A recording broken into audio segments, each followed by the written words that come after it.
Well, hello, excuse me. Welcome to another edition of For the Living of These Days, entitled Lost and Found. And the title today comes from really a poem that I heard read to me today, and also wrestling with those times when we've felt lost. So I remember a scene in an old Billy Crystal movie, City Slickers. And so when Billy's character and his two friends are on this high adventure cattle driving extravaganza, and as they find themselves at a point during the movie where they are unaware of where they are, and Phil, the character, friend of Billy Crystal's character, said these words. Phil says, "Great, we're lost, but we're making great time." Great, we're lost, but we're making great time. So, taking that into account, a little bit of humor, but also just the serious aspects of feeling lost in the dark. Whether it's in decisions, whether it's in crises, whether it's in something that has happened to us that has caused us to be lost physically, emotionally, spiritually. I'm reminded of Thomas Merton and a prayer you may have heard. And the prayer of Thomas Merton goes like this. "My Lord God, I have no idea where I'm going. I do not see the road ahead of me. I cannot know for certain where it will end. Nor do I really know myself. And the fact that I think I'm following your will does not mean that I am actually doing so. But I believe that the desire to please you does in fact please you. And I hope I have that desire in all that I'm doing. I hope that I will never do anything apart from that desire. And I know that if I do this, you will lead me by the right road. And though I may know nothing about it, therefore will I trust you always. And though I may seem to be lost and in the shadow of death, I will not fear, for you are ever with me. You will never leave me to face my perils alone." That Thomas Merton prayer has stuck with me for many years. So have you ever felt lost and alone in a crowd? That panicky feeling of not being where you should be, or when you cannot see the forest through the trees, and we can seem to be moving in circles and lost in time or space, thoughts, emotions, like a scary movie when all the shadows look like monsters and the noises that are not familiar become voices or something to fear. When we are lost, we can make shadows into creatures. So in that lost feeling, now remember the times when you were found, recognized, or felt that moment that you were safe, you were home. You know, the juxtaposition of being lost and found. We know that feeling of being lost, but we know that feeling of being found, recognized, named. We live in that tension between these two as human beings. We're caught between birth and death. But then we find the transcendent love, the divine love, that comes into that liminal space, that tension, to bring hope, to find us even when we can't find ourselves or find God. We need to trust this cosmic GPS to see us home.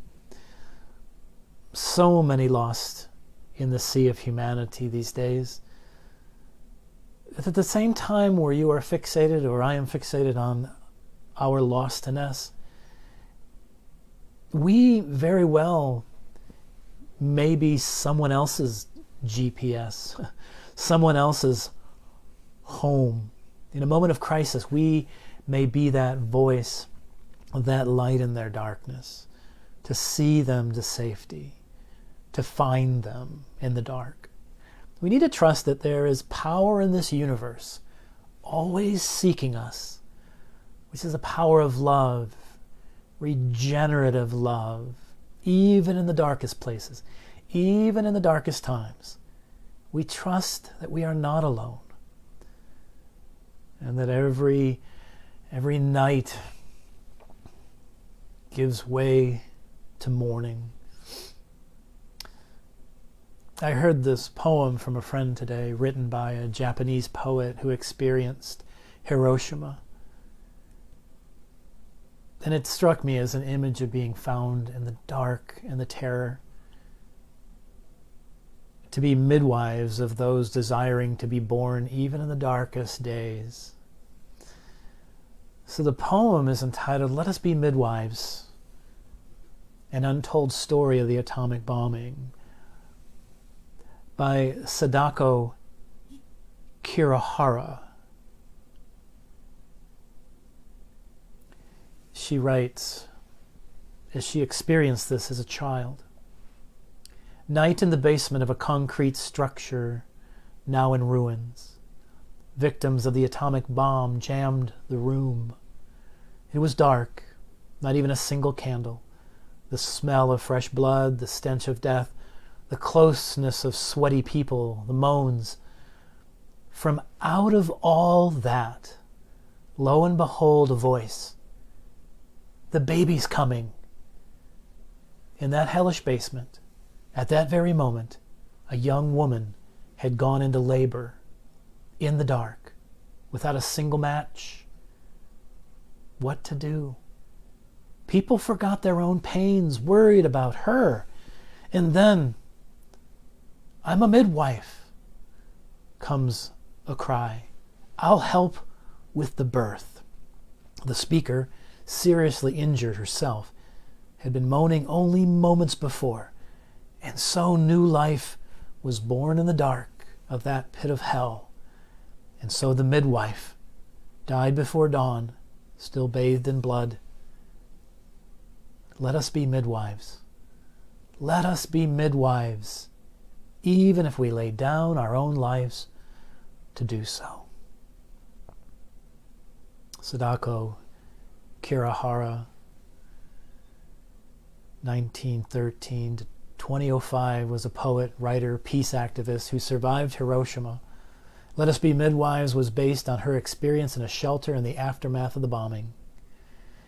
In reality, the midwife survived and was later able to meet the child she had delivered.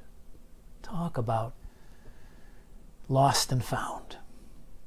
No, for you, that you can never get so lost that you cannot be found by love. A cosmic power of hope, a homing beacon. Home is exactly when love enters the darkest night. Self-sacrifice enters to give birth to hope, even in the darkest, most hellish times of our lives.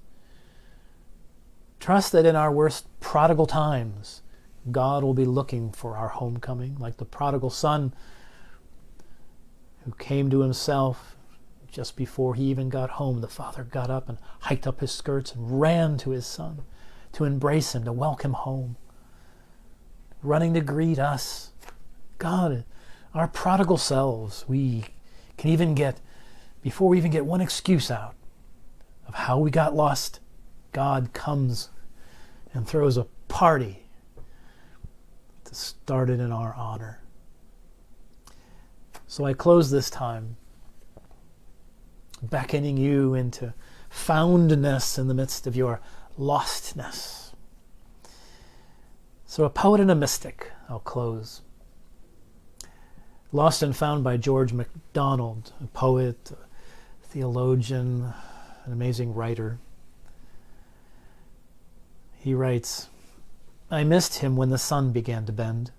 I found him not when I lost his rim.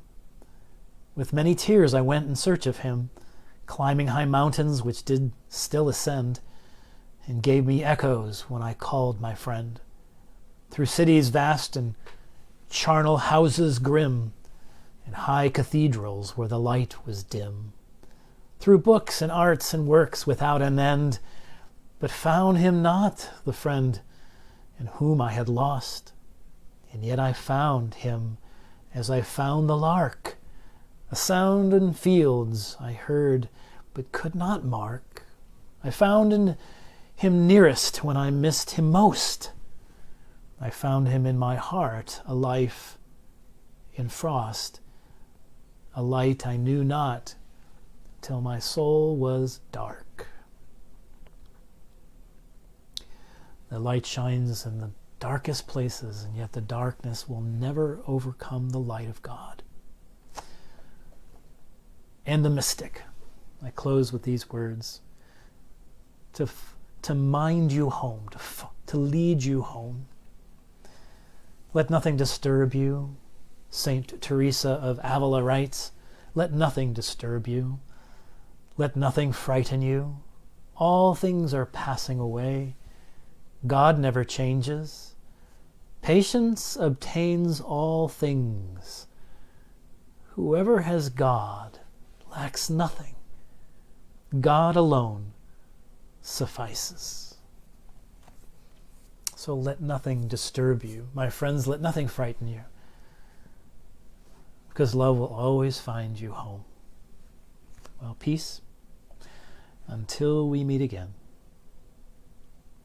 Know that you are found by a God of cosmic love, yearning to bring you home.